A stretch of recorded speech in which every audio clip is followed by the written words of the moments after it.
Hello friends, स्वागत है आपके अपने चैनल स्टैंड बीपीएससी में।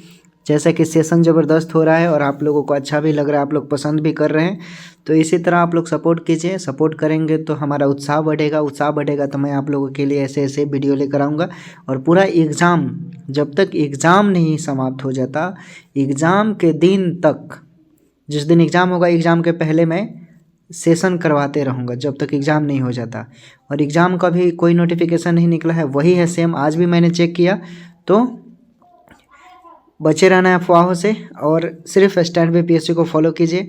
जैसे भी होगा, जिस तरह का भी होगा, हम ज़रूर स्टैंड बीपीएससी के माध्यम से या वीडियो के माध्यम से या टेलीग्राम के माध्यम से ज़रूर आपको हम बता दिया करेंगे। किसी भी तरह का नोटिफिकेशन होगा, चाहे वो क्लर्क हो, स्टेनो हो, रीडर हो, चाहे वो पियोन हो। ओके दोस्तों, तो सभी लोग बने रहेंगे और वीडियो का अंत तक बने रहिएगा। बहुत ही ज़बरदस्त सेशन है। पहले मैथ होगा, उसके बाद इंग्लिश होगा, उसके बाद कंप्यूटर होगा, फिर हिंदी होगा।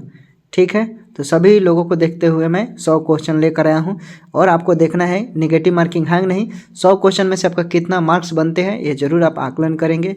आकलन नहीं करेंगे तो टेस्ट लगाने का मज़ा नहीं आएगा दोस्त। ठीक है, चलिए सेशन शुरू करते हैं। देखिए दोस्तों, 25 का 4 - 30 + 2² + 18 का मान क्या होगा? इसे आप लोग सॉल्व करेंगे। सॉल्व कीजिए, कितना राइट आंसर आ रहा है। इसका राइट आंसर आएगा 92, सी राइट आंसर आएगा। ओके, चलिए अगला प्रश्न देखते हैं। अगला है दोस्तों, दुकानदार को 46 रुपये में एक वस्तु बेचने पर 8% नुकसान होता है। 6% लाभ प्राप्त करने के लिए वस्तु का विक्रय मूल्य क्या होगा? सॉल्व कीजिए इसे, कितना राइट आंसर होगा। सॉल्व कीजिए लोग, सॉल्व करेंगे लोग ना। मैथ तो आपको पता है कि प्रैक्टिस का चीज़ है। अगर आप प्रैक्टिस नहीं करेंगे दोस्त तो समझ लीजिए कि मुश्किल है बनना। ओके, इसलिए प्रैक्टिस बहुत ज़रूरी है। चलिए, इसका राइट आंसर हो जाएगा आपका 53, डी राइट आंसर आ जाएगा। अगला प्रश्न देखते हैं। अगला है, एक टीवी 8500 रुपये में बेचने पर एक व्यक्ति को 15% का नुकसान होता है। 5% लाभ प्राप्त करने के लिए टीवी का विक्रय मूल्य क्या पड़ेगा? सॉल्व कीजिए इसे। 8500 दिया है, एक पर क्या करेंगे, 15% का नुकसान पर निकालेंगे और एक का 5% के लाभ पर। आसानी से निकल जाएगा। सॉल्व कीजिए, क्या राइट आंसर आएगा। सॉल्व करेंगे इसको तो आपका 10,500 रुपये आएगा। ओके, सी राइट आंसर हो जाएगा। अगला प्रश्न देखिए।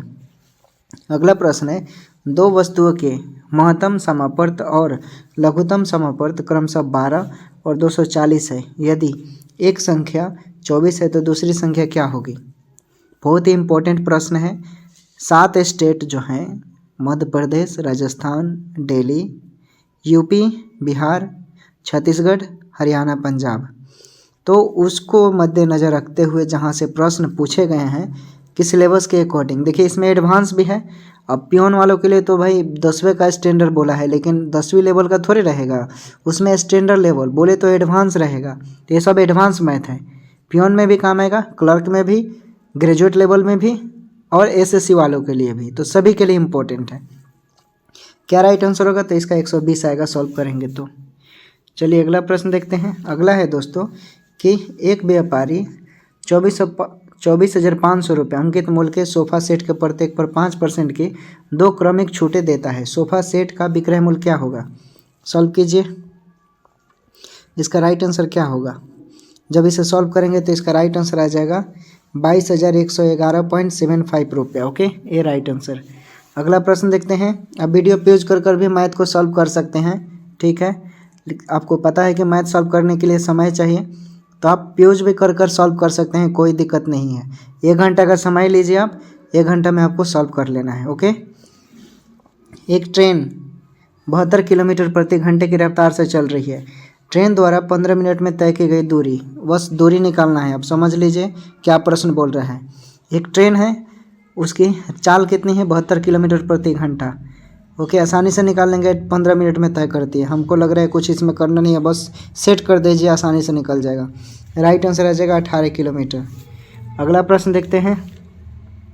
अगला है दोस्तों कि एक विश्वविद्यालय में विज्ञान, गणित और भाषा का अध्ययन करने वाले छात्रों की संख्या 2:4:9 के अनुपात में है। यदि विज्ञान, गणित और भाषा के छात्रों की संख्या क्रमशः 10%, 20% और 40% की वृद्धि की जाती है तो नए अनुपात क्या होगा? नए अनुपात के फॉर्म में निकालना है। तो 10% दिया है, वृद्धि होता है। तो अब समझ रहे हैं वृद्धि का मतलब क्या, 100 पर लेकर चलते हैं, यानी 100 + 10, 100 + 20 ऐसे कर कर निकालिए बारी बारी से। छात्रों की संख्या बोल रहे 2:4:9 के फॉर्म में है, देख लीजिए, आसानी से निकालेंगे आप। इसका राइट आंसर क्या हो जाएगा, आप जब इसे सॉल्व करेंगे तो 11:24:63 आएगा। डी नंबर में देखिए ऐसा है, तो राइट आंसर आपका डी हो जाएगा। अगला प्रश्न देखिए दोस्तों, ये पूछा हुआ है, कक्षा 9 में 6 छात्रों के लिए विज्ञान में अंकों का औसत 48 था। परिणाम घोषित होने के बाद यह एक छात्र के मामले में पाया गया कि अंक 45 को गलती से 54 पढ़ लिया गया। तो वेरी सिंपल है, कितने बार बता रखे हैं बताइए, इसमें तो आप लोग को दिक्कत नहीं होनी चाहिए। सॉल्व कीजिए, क्या राइट आंसर होगा। 45 को गलती से लिखा जाता है, 54 पढ़ लिया जाता है, तो आप समझ रहे हैं क्या करना है, घटाना पड़ेगा ना जी। क्या हो जाएगा, 46.5 आएगा सॉल्व करेंगे तो। चलिए अगला प्रश्न देखिए, अगला है, वार्षिक आधार पर चक्रवृद्धि ब्याज 5% प्रति वर्ष की दर से 2 वर्ष के लिए राशि पर चक्रवृद्धि ब्याज 205 रुपया है, साधारण ब्याज है, क्या होगा निकालेंगे तो। चूँकि आर दे दिया है, आपको भी पता है, टी दे दिया है समय यानी, और सी आई भी दे दिया है, ट्रिक भी बताया था इसके लिए। सॉल्व कीजिए, क्या राइट आंसर होगा, सॉल्व कीजिए, सॉल्व तो करना पड़ेगा दोस्त। क्या राइट आंसर होगा, देखिए जब सॉल्व करेंगे तो 200 रुपये आएगा। Okay, D right answer. अगले में तो इसमें तो कुछ जान नहीं है, बस आप आसानी से मल्टीप्लाई कर सिंप्लीफिकेशन करेंगे, निकल जाएगा। तो राइट आंसर 53 आ जाएगा, सी राइट आंसर आएगा। अगला प्रश्न देखिए, अगला है, एक कक्षा में 40 छात्रों की औसत आयु 12 वर्ष है। जब शिक्षक की आयु को इसमें शामिल किया जाता है तो औसत 1 से बढ़ जाता है। शिक्षक की आयु क्या है, 40 छात्रों की औसत आपको पता चल गया है 12 वर्ष है। जब शिक्षक की आयु को इसमें शामिल किया जाता है तो औसत 1 बढ़ जाता है। शिक्षक की आयु निकालेंगे तो क्या राइट आंसर आएगा बताइए। इसका राइट आंसर हो जाएगा दोस्तों 53 बी। ओके, चलिए अगला प्रश्न देखिए, अगला है, एक आयत का क्षेत्रफल 37 मीटर स्क्वायर है, या 37 वर्ग मीटर भी बोल सकते हैं, और इसकी लंबाई इसकी चौड़ाई की 3 गुनी है। आयत का परिधि रिपीटेड क्वेश्चन है, बताइए, बता चुके हैं, मैथ का जो क्लास चल रहा था 2 बार हम बताए थे। सॉल्व कीजिए लो, क्या राइट आंसर होगा, 24 मीटर आएगा, डी राइट आंसर। चलिए अगला प्रश्न देखिए, 2 स्टेशनों के बीच की दूरी 500 किलोमीटर है। एक ट्रेन सुबह 9 बजे स्टेशन ए से निकलती है, और ये देखिए रिपीटेड है, कल भी बताया था, आ गया सेम है। बताइए कैसे सॉल्व करेंगे इसका, बताइए लो। 2.24 PM आएगा, बताया हुआ है, कल के सेट में है, कुछ जो लोग ज्वाइन किए होंगे वो आसानी से बनाएंगे। चलिए अब अगला प्रश्न देखिए, रामा और हरी मिलकर एक काम को 15 दिन में पूरा कर सकते हैं। रामा हरी से दोगुना तेज काम करता है, फिर हरी अकेले यह काम कितने दिन में पूरा कर सकता है, कितने दिन में पूरा कर सकता है बताइए, सॉल्व कीजिए। रामा और हरी, मान लीजिए रामा हो गया और ये हरी हो गया, इन दोनों का कार्य 15 हो गया। इतना हिंट दिया, वैसे ही निकालना है, बनाइए, सॉल्व करेंगे तो 45 दिन आएगा, डी राइट आंसर। चलिए अगला प्रश्न देखते हैं, अगला है दोस्तों कि मामला लिखा हुआ है ना, हाँ, मामला ए एक दुकान में, मामला नाम है, मामला ए एक दुकान में लाभ लागत का 340% है। मामला बी, यदि लागत 32% बढ़ जाता है लेकिन विक्रय मूल्य स्थिर रहता है तो मामला ए में विक्रय मूल्य का लगभग कितना प्रतिशत लाभ होगा दोस्तों। मामला दिया है, ठीक है, ए का, बी का, और उसका प्रतिशत लाभ निकालना है। बताइए कैसे सॉल्व करेंगे आप लोग, सॉल्व कीजिए लो, क्या राइट आंसर आएगा। 69 होगा, 69 का बताना है, 70% आएगा। ओके, सॉल्व आपको ही करना है इसमें। ओके, बहुत हम सॉल्व किए हैं, 117 प्रैक्टिस सेट का सॉल्व किए हैं, तो अब टेस्ट में आप लोग को करना पड़ेगा। चलिए बताइए, 1 से 80 तक की संख्याओं में कितने प्रतिशत संख्याओं में इकाई अंक 1 या 9 है, इकाई या एक अंक 9 है, बताइए कितना हो जाएगा दोस्तों, सॉल्व कीजिए। इकाई अंक 1 या 9 होगा, 180 के बीच में सॉल्व करेंगे। एगो ट्रिक भी बताया था इसका, क्या हो जाएगा, इसको जब सॉल्व करेंगे तो 20% आएगा। चलिए अगला देख लेते हैं। अगला क्या है दोस्तों कि एक ट्रेन है, एक कार की तुलना में 50% तेज़ी से यात्रा कर सकती है। दोनों एक ही समय बिंदु ए से शुरू होते हैं और एक ही समय बिंदु ए से 60 किलोमीटर दूर बिंदु बी तक पहुंचते हैं। हालांकि स्टेशनों पर रुकने के दौरान ट्रेन को लगभग 12.5 मिनट का नुकसान हुआ। कार की गति निकालना है। नुकसान भी होता है ट्रेन को 12.5 मिनट का, लेकिन इसमें आपको कार की गति निकालना है। बताइए,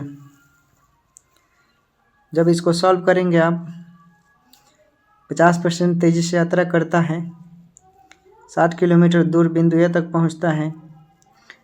बस कुछ नहीं करना है, सेट कर दीजिए, निकल जाएगा। क्या राइट आंसर होगा?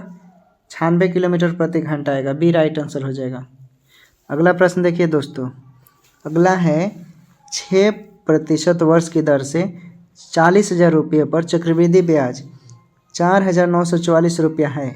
वह अवधि यानी वर्ष में कितना है जिसके लिए राशि निवेश की गई है? वर्ष में निकालना है। बताइए। आर दिया है, चक्रवृद्धि ब्याज भी दिया है, CI दिया है, और आपका दर से इतना मूलधन दिया है। सॉरी, चक्रवृद्धि ब्याज 49.44 है। बस अब पुट कर दीजिए। इसके लिए एगो फार्मूला बताया था, उस पर वैल्यू याद रखिए, रख दीजिए, फार्मूले से आंसर आ जाएगा। कीजिए लोग। राइट आंसर 2 वर्ष आएगा जब सॉल्व करेंगे तो। चलिए अब अगला प्रश्न देखिए दोस्तों। यदि 15 श्रमिक 10 दिनों में 1800 रुपया कमा सकते हैं तो 8 दिनों में 5 श्रमिक अर्जित राशि रुपया में ज्ञात करेंगे, कितना? सॉल्व कीजिए लोग। देखिए एगो ट्रिक बताते हैं। ABC बराबर A1 B1 C1 A2 B2 C2, बस बैठा दीजिए, निकल जाएगा। क्या राइट आंसर होगा दोस्तों? 480 रुपये आएगा सॉल्व करेंगे तो। अगला प्रश्न देखिए। अगला है दोस्तों कि A, B और C एक कार्य क्रमशः 20, 40 और 80 दिनों में कर सकते हैं। यदि A को B और C द्वारा हर तीसरे दिन सहायता प्रदान की जाती है तो ये कितने दिनों में कार्य कर सकता है? ये कितने दिनों में कार्य करेगा? तो ये कार्य करेगा, सॉल्व कीजिए पहले।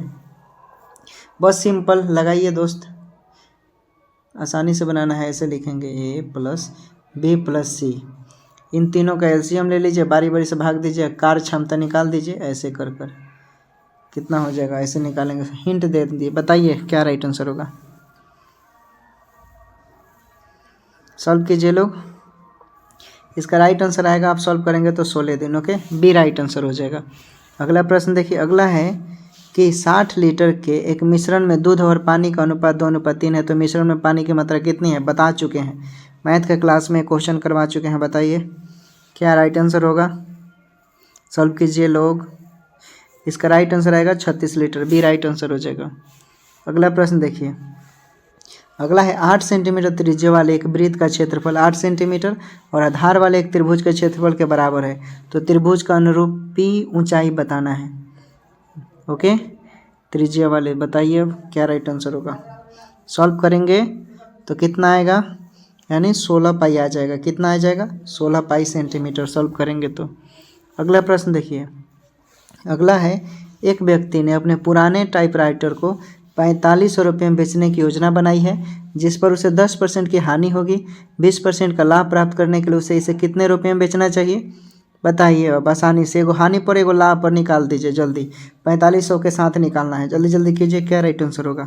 पेन उठाइए, कॉपी रखिए और बैठा दीजिए, सॉल्व कीजिए। जब इसे सॉल्व करेंगे तो आपका 6000 रुपये आएगा। ओके, ये राइट आंसर। अगला प्रश्न देखिए। अगला है दोस्तों, एक व्यक्ति ने अपने, ये तो बता ही दिया, वही सेम ही है। अगला देखिए। अगला है कि रवि और सुमित का वेतन 2:3 का अनुपात में है। यदि प्रत्येक के वेतन में 3000 रुपये की वृद्धि हुई है तो नया अनुपात 35:50 हो जाता है। सुमित का नया वेतन क्या है? बताइए। अनुपात के फॉर्म में है, अलग अलग ले लेना है और आसानी से निकाल दीजिए, निकल जाएगा। क्या राइट आंसर होगा? सॉल्व कीजिए लोग। क्या राइट आंसर होगा? इसका राइट आंसर हो जाएगा 30,000। ओके, सी राइट आंसर आएगा। अगला प्रश्न देखिए। अगला है सरलीकृत करें। क्या करना है? सरलीकृत। इसको तो आसानी से आप बस गुना भाग कर दीजिए, जोड़ घटा गुना भाग का सीन है। कहानी बना दीजिए, इसमें क्या राइट आंसर होगा, यानी 4.275, ये राइट आंसर हो जाएगा। बहुत इंपॉर्टेंट सेशन है, इग्नोर मत कीजिएगा। बस रोज़ रोज़ जुड़ना है, रोज़ क्लास कीजिए, देखिए आप कहाँ पहुँच जाते हैं। यदि कोई देखिए 1 साल किसी भी एग्ज़ाम को तैयारी कीजिए मन से, फिर देखना क्या होता है।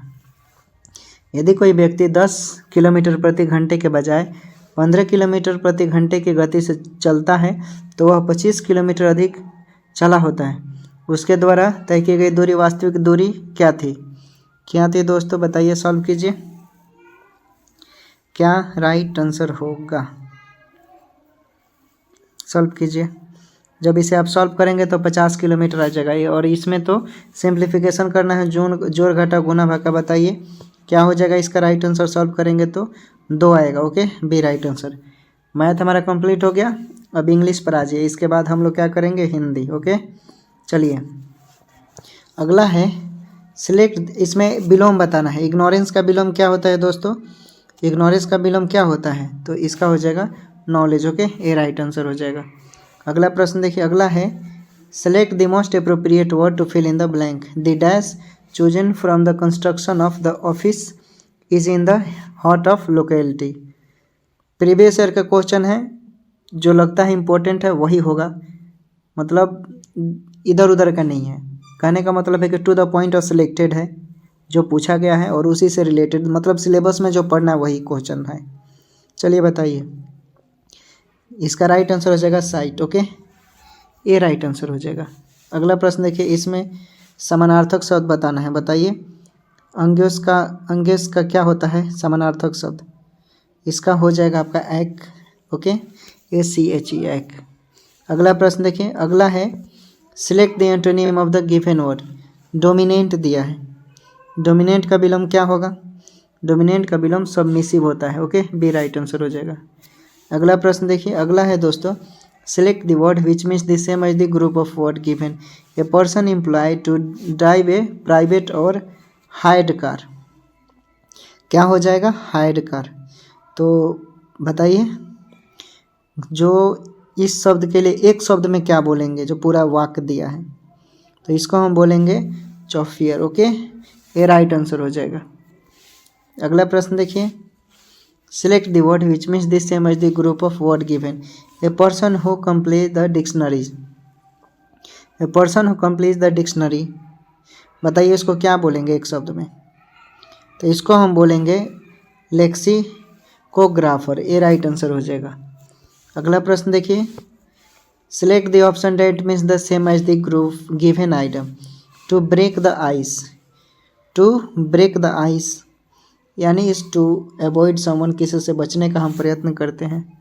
चलिए अगला प्रश्न बताइए क्या है, select the word which means the same as the group of word. ये बता दिए, हो गया, ये हो गया, ये भी हो गया। ये देखिए अब select the synonym of the given word. Grumble दिया है, ग्रम्बल, तो ग्रम्बल का समानार्थी शब्द क्या हो जाएगा, तो इसको मरमर बोलते हैं। Okay, B right answer, मरमर।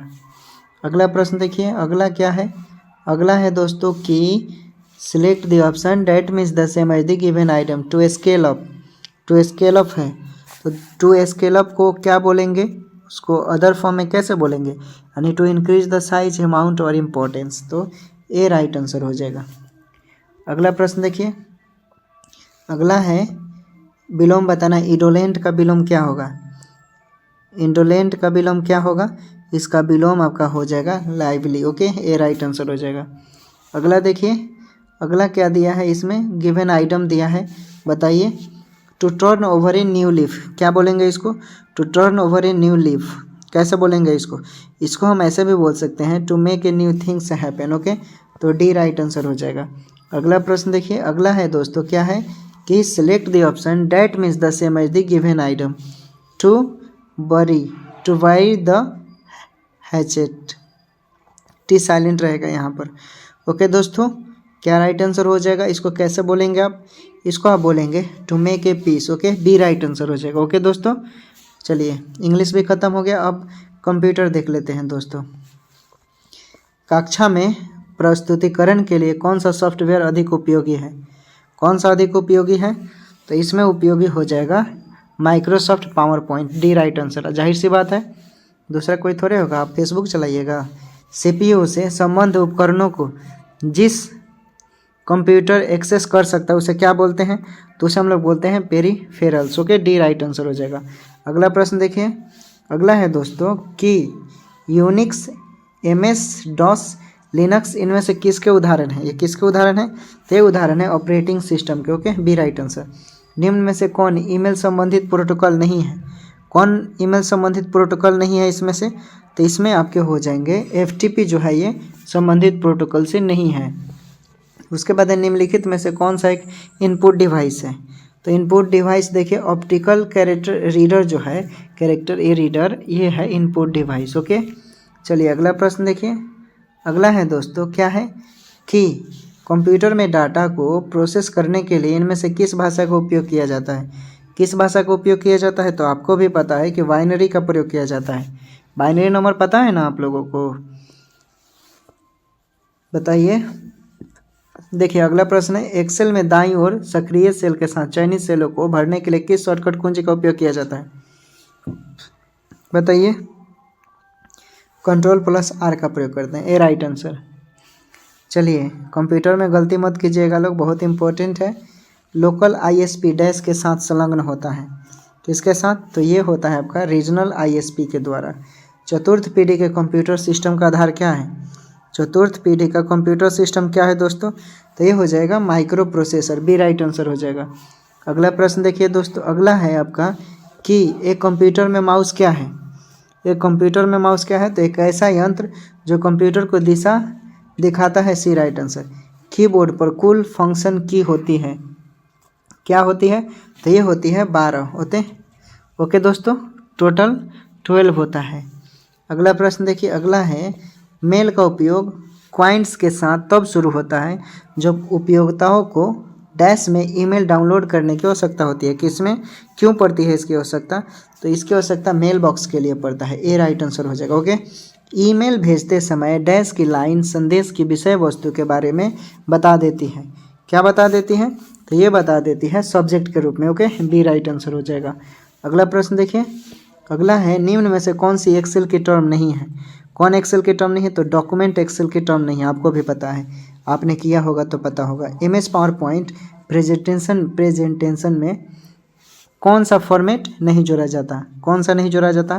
तो जाहिर सी बात है HTML को नहीं जोड़ा जाता, बी राइट आंसर हो जाएगा। अब आ गया हिंदी। ओके, अब हिंदी करिए।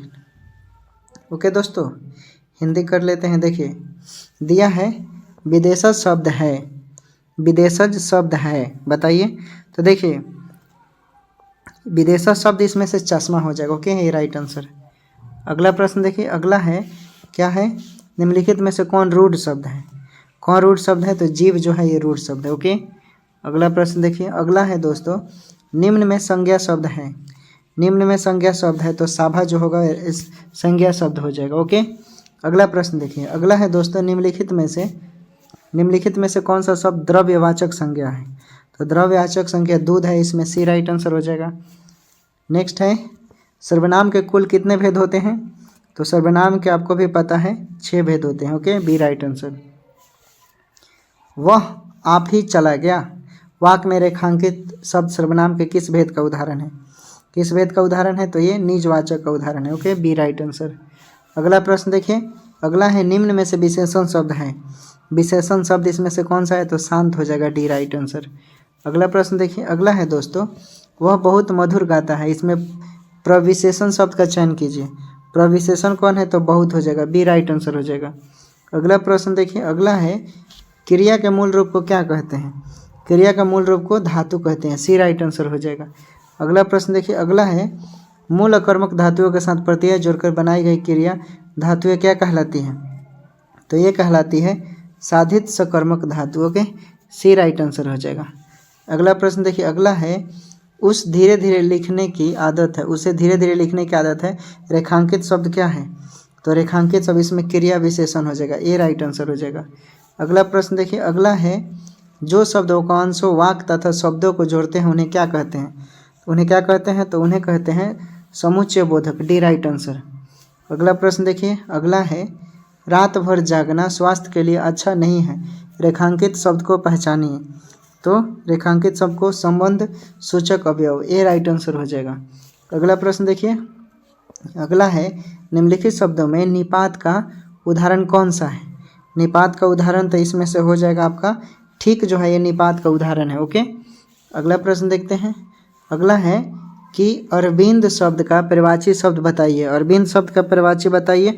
तो अरविंद का आपको पता है, बताया था मैं, कमल होता है। अनाज का पर्यायवाची क्या होगा? अनाज का भी पर्यायवाची आपको बताया था कि इसका सस्य होता है। ओके, बी राइट आंसर हो जाएगा। अगला प्रश्न देखिए, अगला है दोस्तों कि सोना का पर्यायवाची क्या होगा। सोना का पर्यायवाची क्या होगा? तो सोना का पर्यायवाची जातरूप होता है। ओके, क्या होता है? जातरूप, डी राइट आंसर। हमें सूर्य नमस्कार करना चाहिए, रेखांकित शब्द में पर्यायवाची शब्द कौन है? कौन पर्यायवाची शब्द है? तो इसमें आपका देखिए दिनकर में सूर्य होता है। वेरी सिंपल, ये राइट आंसर हो जाएगा। अगला प्रश्न देखिए, फूल का पर्यायवाची नहीं है इसमें से, बताइए फूल का पर्यायवाची कौन नहीं है? तो देखिए तनुजा जो है ये फूल का पर्यायवाची नहीं है। सुमन में फूल होता है, पुष्प होता है, कुसुम होता है। ओके, अगला देखिए, निम्नलिखित में से असंगत विलोम शब्द युग्म कौन सा है, बताइए। तो देखिए इसमें जब आप ध्यान से देखेंगे तो इसमें हो जाएगा आपका राइट आंसर। जब सॉल्व करेंगे आसानी से, देखिए ऑप्शन देखकर ही पता चल जाएगा। खग मृग होगा, डी राइट आंसर। सॉरी, खग मृग नहीं, ये 56 नंबर का, हाँ क्या होना चाहिए इसका? इसका हो जाएगा शाश्वत सैदव होगा। सॉरी माफ़ कीजिएगा, ये हो जाएगा शाश्वत सैदव होता है। शाश्वत और सदैव ये युग्म है। ओके, सही सम्मिलित है। ओके दोस्तों, चलिए अगला प्रश्न देखते हैं। अब जूम कर देते हैं इसको। चलिए देखिए, जर का विलोम है। जर का विलोम क्या हो जाएगा? तो जर का विलोम हो जाएगा इसमें, आप जब इसे देखेंगे तो जर का विलोम इसमें से आपका हो जाएगा चेतन। ओके, डी राइट आंसर हो जाएगा। ओके दोस्तों, क्या हो जाएगा? चेतन हो जाएगा। अगला प्रश्न देखिए, कर्कश का विलोम, नीचे दिए गए विलोम में से चुने। कर्कश का विलोम बताइए। तो कर्कश का विलोम हो जाएगा मधुर। ओके, सी राइट आंसर हो जाएगा। अगला प्रश्न देखिए, अगला है दोस्तों आकाश का विलोम बताइए। आकाश का विलोम क्या होगा? तो आकाश का पताल हो जाएगा, बी राइट आंसर हो जाएगा। अगला प्रश्न देखिए, अगला है क्या कि मंदिर, मंदिरा युग्म का सही अर्थभेद कौन सा है? कौन सही अर्थ है? तो इसमें देखिए देवालय का अश्वाशाला। Okay, D right answer. युग्म ये सही है। ओके, अगला प्रश्न देखिए, अगला है सकल और सकल का अर्थ क्या होता है? जो दो है, डिफरेंस है, एक जैसा नहीं समझना है। ओके, तो इसका राइट आंसर हो जाएगा संपूर्ण। सकल जो दंत स से है और एक तालाब स है। ओके, उसको देख लीजिए, संपूर्ण और अंश होता है। अगला प्रश्न है, अगला है इंद्रियों को जीत लिया है जिसने, उसके लिए कौन सा विकल्प इसमें से सही है? उसके लिए कौन सा शब्द का प्रयोग करेंगे? तो उसके लिए जितेंद्रिय बोलेंगे, सी राइट आंसर हो जाएगा। अगला देखिए, अगला है पृथ्वी ग्रहों तारों आदि का स्थान इस वाक्यांश के लिए उचित शब्द होगा, उनके लिए कौन सा होगा? तो उनके लिए अंतरिक्ष होगा। ओके, बी राइट आंसर हो जाएगा। अगला प्रश्न देखिए दोस्तों, जो कम खर्च करता है ना उसे मितव्ययी कहते हैं। मितव्ययी मिट गया है, आप नोट कर लीजिएगा, सी में दिया था। ओके, ये यहाँ पर सी ऑप्शन होगा मितव्ययी में, वही सही होगा। ओके, देख लीजिएगा, नोट कर लीजिएगा। चलिए अगला प्रश्न देखिए, अगला देखते हैं क्या दिया है। ये तो हो गया, यहाँ पर देखिए दिया हो मितव्ययी हो जाएगा। ठीक है, चलिए अगला देखिए, अगला है उच्च कुल में पैदा व्यक्ति के लिए एक शब्द है। जो उच्च कुल में पैदा होता है उसे क्या बोलते हैं? तो उसे बोलते हैं कुलीन बोलते हैं, डी राइट आंसर हो जाएगा। अगला प्रश्न देखिए, किसी कथन पर सहमत होने के लिए एक शब्द दीजिए। तो क्या हो जाएगा? जो किसी कथन के लिए हम बोलते हैं उसे सहमति बोलते हैं। ओके, डी राइट आंसर हो जाएगा। अगला प्रश्न देखिए, अगला है श्रुतिसम भिन्नार्थक शब्द के जोड़े को पहचानना है। इसमें बताइए कौन सा जोड़ा सही है? अपेक्षा और उपेक्षा बिल्कुल सही है, बाकी सब गलत है। अगला प्रश्न देखिए, समूह सार्थक शब्द को पहचानना है। इसमें बताइए कौन सा सही हो जाएगा? तो भीड़ जो है ये समूह सार्थक है। ओके, अगला प्रश्न देखिए, अगला है नग का अनेकार्थक शब्द नहीं है। नग का तो क्या हो जाएगा? तो नग का हाथी, हाथी ये अनेकार्थक शब्द नहीं है। ओके दोस्तों, अगला प्रश्न देखिए, निम्न में वर्तनी की दृष्टि से अशुद्ध शब्द बताना है। और क्या बताना है? अशुद्ध शब्द। तो देखिए प्रमाणिक जो है ये अशुद्ध शब्द है, डी राइट आंसर हो जाएगा। ओके, प्रमाणिक लिखा हुआ है। उसके बाद शुद्ध वर्तनी वाले शब्द का पहचान करना है। तो मोमोर्स जो बी में लिखा हुआ है ये सही लिखा हुआ है। ओके, अगला प्रश्न देखिए, दिए गए शब्द में शुद्ध वर्तनी वाले शब्द बताना है। ओके, शुद्ध वर्तनी वाले शब्द बताना है। तो देखिए 71 का क्या हो जाएगा, सचितानंद। ओके, सी राइट आंसर हो जाएगा। अगला प्रश्न देखिए, अगला है पद परिचय को क्या नहीं कहा जाता। क्या नहीं कहा जाता है इसमें, तो इसमें हम पद संगठन नहीं कहते हैं। ओके, ये हो जाएगा राइट आंसर। अगला हो जाएगा स्त्रीलिंग शब्द है। स्त्रीलिंग शब्द कौन है इसमें, तो इसमें सनक हो जाएगा। ओके, बी राइट आंसर हो जाएगा। अगला प्रश्न देखिए, अगला है पुल्लिंग वाचक शब्द छांटिए। पुल्लिंग वाचक शब्द इसमें छांटना है। तो देखिए कैमरा जो है आपका पुल्लिंग वाचक शब्द है। ओके, तो देखिए हमारा हिंदी कंप्लीट हो गया। अब हम लोग जीके जीएस देख लेते हैं। ओके दोस्तों, आपका जीके जीएस पहला प्रश्न है, इंडियन सोशल कॉन्फ्रेंस की स्थापना कब की गई। तो ये 28 दिसंबर 1885, डी राइट आंसर। देखिए इंडियन सोशल कॉन्फ्रेंस की स्थापना, सॉरी ये कांग्रेस का मैंने बता दिया, यहाँ पर सोशल है ना, माफ़ कीजिएगा, ये 1887 हो जाएगा। ओके, ये राइट आंसर हो जाएगा।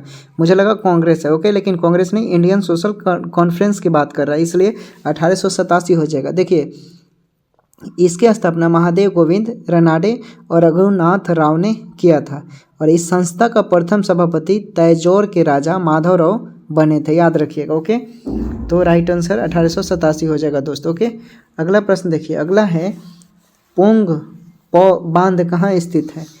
पोंग बांध कहाँ स्थित है, तो ये है हिमाचल प्रदेश में। ओके, सी राइट आंसर हो जाएगा। अगला प्रश्न देखिए, अगला है यूनिसेफ का मुख्यालय कहाँ है। यूनिसेफ का मुख्यालय न्यूयॉर्क में है। ओके, ए राइट आंसर हो जाएगा। अगला प्रश्न देखिए, प्रोटीन का टूटना कहाँ होता है। प्रोटीन का टूटना कहाँ होता है, तो प्रोटीन का विखंडन अमाशय में होता है। Okay, D right answer. अगला प्रश्न है, लोक लेखा समिति में लोकसभा के कितने सदस्य होते हैं, तो 15 सदस्य होते हैं। ओके, सी राइट आंसर। अगला प्रश्न देखिए, अगला है दोस्तों कि भारतीय संविधान के किस अनुच्छेद के तहत संघ द्वारा राज्यों को अनुदान दिया जाता है, तो ये दिया जाता है अनुच्छेद 275 के तहत। ए राइट आंसर हो जाएगा। अगला प्रश्न देखिए, अगला है दोस्तों कि किस संविधान संशोधन द्वारा राष्ट्रपति को कैबिनेट की सलाह मानने के लिए बाध्य कर दिया गया है, तो ये 42वां संविधान संशोधन 1976 के द्वारा। ओके, अगला प्रश्न देखिए, अगला है भारतीय संसद में नेता प्रतिपक्ष बनने के लिए किसी भी दल के पास न्यूनतम कितनी सीटें होनी चाहिए, तो न्यूनतम 1/10। ओके, 1/10 होना चाहिए, 10वां का 1 भाग। ओके, चलिए अगला प्रश्न, भूपर पट्टी में सबसे ज़्यादा क्या होता है। भूपर पट्टी में सबसे ज़्यादा क्या होता है, तो ये फेल्डस्पार होता है। ओके, सी राइट आंसर हो जाएगा। क्या होता है, फेल्डस्पार, याद रखिएगा। ठीक है दोस्तों, देखिए जहाँ पर मैंने 1/10 बोला ना, उसका मतलब होता है 55 सदस्य। ओके, 2014 और 2019 के लोकसभा चुनाव की बात के तहत हुआ था। सादिकपुर सिनौली भारत के किस राज्य में अवस्थित है। किस राज्य में अवस्थित है दोस्तों, तो ये है उत्तर प्रदेश में। ओके, सी राइट आंसर। आप गूगल पर भी सर्च मार सकते हैं।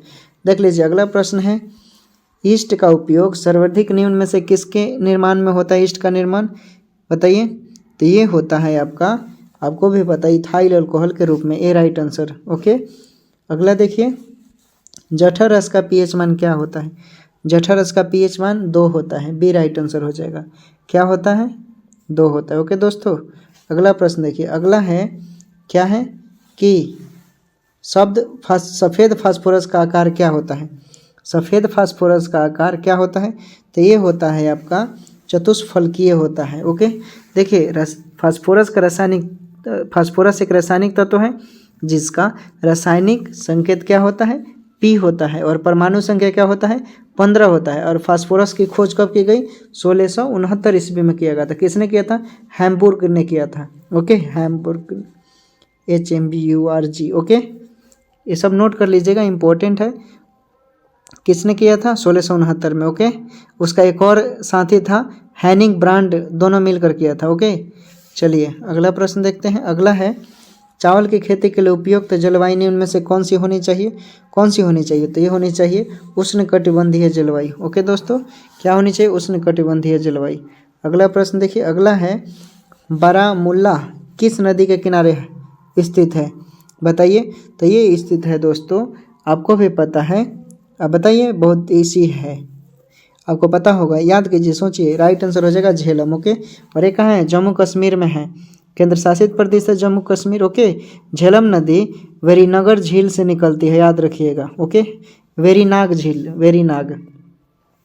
चलिए अगला प्रश्न देखिए, प्याज का कौन सा भाग भोजन संचित करता है? तो ये सल्क पात्र करता है, सल्क पत्र। ओके, कौन सा करता है? प्याज एक सल्क पत्र है। ओके, भोजन संग्रह के रूप में करता है और प्याज एक कंद है जो एलिएसी कुल से संबंध रखता है। एलिएसी याद रखिएगा, क्या? एलिएसी। अगला देखते हैं, अगला है लौरिया अरेराज में क्या विख्यात है? लौरिया अरेराज में क्या विख्यात है दोस्तों? तो आपको भी पता है, बताइए। सिंपल है, आपने बहुत बार सुना होगा नाम, स्तंभलेख है। Okay, B right answer. देखिए यह एक ऐतिहासिक स्थल है, यह मौर्य सम्राट अशोक से संबंधित है, याद रखिएगा। स्तंभलेखों की संख्या अशोक के 7 है, जो 6 अलग अलग स्थानों से प्राप्त हुआ है। अगला देखते हैं, अगला है क्या कि प्रथम भारतीय पुरापाषाण कलाकृति कहाँ से प्राप्त हुआ है? कहाँ से प्राप्त हुआ है? तो ये प्राप्त हुआ है, बता दीजिए दोस्त, कहाँ से ये प्राप्त हुआ है? पुलवावरम से। ओके, पुलवावरम। आपको पता है कि भारत में सर्वप्रथम भूतत्व सर्वेक्षक रॉबर्ट ब्रूस फूट ने मद्रास में किया था। पुरापाषाणी काल उपकरण का खोज हुआ था उसी समय। ओके, अगला प्रश्न देखिए, कोरापुट किस लिए प्रसिद्ध है? कोरापुट किस लिए प्रसिद्ध है बताइए। तो आपको भी पता है कि, बता दीजिए दोस्त। राइट आंसर हो जाएगा बॉक्साइट अयस्क। ओके, सी राइट आंसर हो जाएगा। कोरापुट कहाँ है? उड़ीसा में स्थित है, जो एल्युमिनियम के खनिज बॉक्साइट के लिए विश्व प्रसिद्ध है और 1981 में इसे नेशनल एल्युमिनियम कंपनी की स्थापना के रूप में स्थापित किया गया। ओके, चलिए अगला प्रश्न देखते हैं। अगला है भारतीय संविधान का कौन सा अनुच्छेद में उच्च न्यायालय के अंतरण से संबंधित है? तो बताइए। तो आपको भी पता है 228, अनुच्छेद 228। ओके, याद रखना है कौन सा? 228। चलिए अगला प्रश्न देखते हैं, थाईपुसम त्यौहार किस राज्य में मनाया जाता है? थाईपुसम त्यौहार किस राज्य में मनाया जाता है? तो बताइए। तमिलनाडु में मनाया जाता है। ओके, डी राइट आंसर हो जाएगा। थाईपुसम त्यौहार कहाँ मनाया जाता है? तमिलनाडु में मनाया जाता है। यह एक हिंदू उत्सव है। ओके, हिंदुओं का त्यौहार है। चलिए अगला प्रश्न देखते हैं। अगला है, काजू की खेती के लिए कौन सी मिट्टी उपयुक्त होती है? बताइए, ये आपको बताना पड़ेगा। आप लोगों में से बहुत लोग काजू किशमिश खाते होंगे, तो ये लेटेराइट। ओके, लेटेराइट मिट्टी के लिए उपयोगी है यहाँ पर, तभी यहाँ पर होगा। ओके, चलिए अगला प्रश्न देखते हैं। मोटर गाड़ी से निकलने वाला सबसे हानिकारक प्रदूषक कौन सा है? सबसे हानिकारक कौन सा है? तो ये हो जाएगा कार्बन मोनोऑक्साइड। सी राइट आंसर हो जाएगा। ओके, अगला प्रश्न देखिए। अगला है, प्रकाश और ध्वनि में अंतर निम्न कारणों से है। प्रकाश और ध्वनि में अंतर निम्न कारणों से है, तो ये अंतर है ध्रुवीकरण। ओके, ये राइट आंसर हो जाएगा। अगला प्रश्न देखिए। अगला है, कांवर झील किस राज्य में स्थित है? कांवर झील बिहार में स्थित है, आपको भी पता है। अब बताइए, कमेंट कीजिए आप लोगों में से पता है कि बिहार में कहाँ है भाई, कहाँ है? तो ये बेगूसराय में होंगे। बेगूसराय से कितने लोग हैं बता सकते हैं दोस्त? वहीं पर एक कांवर झील है बेगूसराय में। Okay, Ramsar site. कांवर झील भारत का प्रथम रामसर साइट है, याद रखिएगा, बेगूसराय में है। ओके दोस्तों, चलिए अगला प्रश्न देखते हैं। अगला है, पहला सूक्ष्मदर्शी दवाई कौन सी थी? पहला सूक्ष्मदर्शी दवाई कौन सी थी बताइए। तो सल्फोनामाइड। बताइए दोस्तों, ये क्या था? एक सल्फा ड्रग था, इसको हम सल्फा ड्रग भी बोलते हैं, तो बी नंबर में दिया हुआ है। ओके, अगला प्रश्न देखिए। अगला है दोस्तों कि निम्न में से कौन सी धातु या मिश्र धातु सर्वाधिक प्रत्यास्थ है? सर्वाधिक प्रत्यास्थ है, तो ये steel. Okay, D right answer. अगला प्रश्न देखिए। अगला है दोस्तों, गंगा, गंडक तथा सोन नदी संगम पर कौन सा शहर बसा है? कौन सा शहर बसा है दोस्तों? तो ये बसा है पाटलिपुत्र। ओके, पटना जाते होंगे आप लोग। चलिए अगला प्रश्न देखिए। अगला है, निम्न में से किस तरंग का तरंगदैर्घ्य सबसे कम होता है? सबसे कम होता है किस में? तो ये एक्स किरण के रूप में। ओके, डी राइट आंसर हो जाएगा। अगला है, 1942 में भारत छोड़ो आंदोलन में किस क्रांतिकारी ने जेल से भागकर भूमिगत होकर लड़ाई लड़ी? भूमिगत। ओके, समझ रहे हैं ना, गुप्त रूप से। तो राइट आंसर हो जाएगा आपका Jayaprakash Narayan. Okay, D right answer. अगला प्रश्न देखिए। अगला है दोस्तों कि राजा राममोहन राय को राजा की उपाधि किस मुगल बादशाह ने दिया? वेरी सिंपल, बताइए। तो ये अकबर द्वितीय ने दिया था। ओके, सी राइट आंसर हो जाएगा। अगला प्रश्न देखिए। भारत के किस राज्य में गर्तावास यानी गड्ढा घर का साक्ष्य मिला है? तो ये मिला है जम्मू कश्मीर में। ओके, सी राइट आंसर हो जाएगा। अगला प्रश्न देखिए। अगला है दोस्तों, अशोक का नाम किस शिलालेख में अशोक मिलता है? किस शिलालेख में? तो ये मिलता है मास्की अभिलेख में। ओके, ए राइट आंसर। अगला प्रश्न देखिए, अगला है हुंड्रू जलप्रपात किस नदी पर अवस्थित है? किस नदी पर स्थित है दोस्तों? तो ये स्थित है आपका स्वर्ण रेखा। ओके, सी राइट आंसर हो जाएगा। अगला प्रश्न है परिस्थितिक तंत्र में ऊर्जा का मुख्य स्रोत क्या है? परिस्थितिक तंत्र में ऊर्जा का मुख्य स्रोत ऑप्शन में से देखिए ए हो जाएगा। अगला सूर्य हो जाएगा। ओके, परिस्थितिक तंत्र का ऊर्जा का स्रोत सूर्य होता है। भारत वनस्पति सर्वेक्षण संस्थान का मुख्यालय कहाँ है? भारत वनस्पति सर्वेक्षण संस्थान का मुख्यालय कहाँ है? तो ये है कोलकाता। ओके, सी राइट आंसर हो जाएगा। अगला प्रश्न है कि नमक कानून तोड़कर गांधी जी ने किस आंदोलन की शुरुआत की? तो उन्होंने किया था, चलिए आप कमेंट कीजिए, सविनय अवज्ञा आंदोलन है कब हुआ था? आप लोग बताएंगे कमेंट कर। ओके दोस्तों, तो आज का हमारा सेशन यहीं ख़त्म होता है, समाप्त होता है। उम्मीद करते हैं आप लोग को अच्छा लगा होगा। अच्छा लगा होगा तो लाइक कमेंट शेयर जरूर कीजिएगा। देखिए, आप लोगों में से कमेंट बहुत लोग नहीं करते हैं। देखिए, हम आप लोग के लिए इतना करते हैं, कंटेंट अच्छा लेकर आते हैं, तो आप कमेंट जरूर कीजिए किसी भी तरह का कि कैसा लगा, अपना सुझाव जरूर देंगे।